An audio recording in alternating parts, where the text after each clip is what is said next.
what do you like most about working in data in London local government?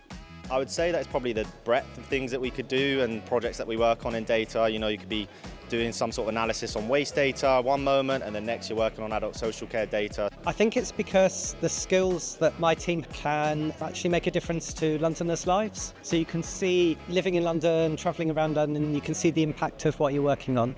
So data-wise, London is rich in data, and there's a lot of really interesting opportunities to use data to look at some of our really challenging and pressing issues.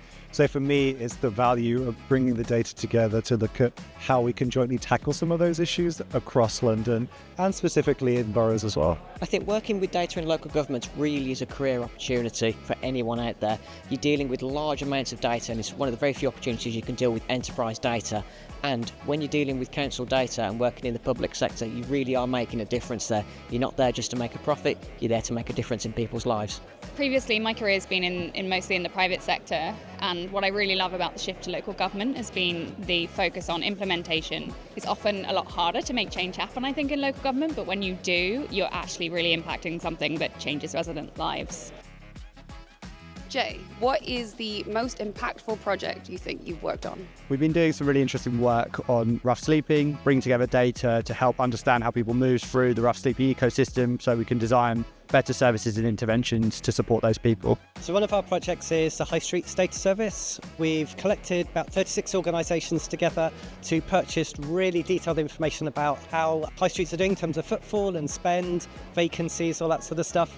And it's helping inform high streets to reinvent themselves and to thrive for the next 100 years. So for me, like the most powerful thing that I've seen through our work is looking at digital inclusion and how we can use data about individuals, their preferences and behaviours to think about a system that is inclusive.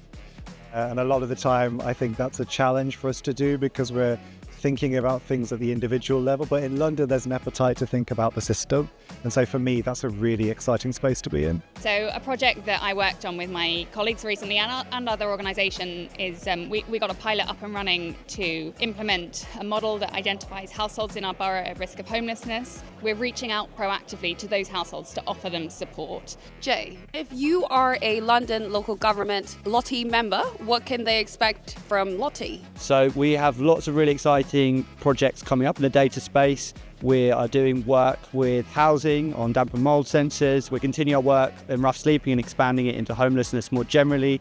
And we've also got our data networks, which are a brilliant place for you to connect with peers across London, meet people who are doing similar projects and connect, learn from them, share resources and get help with the work you're doing.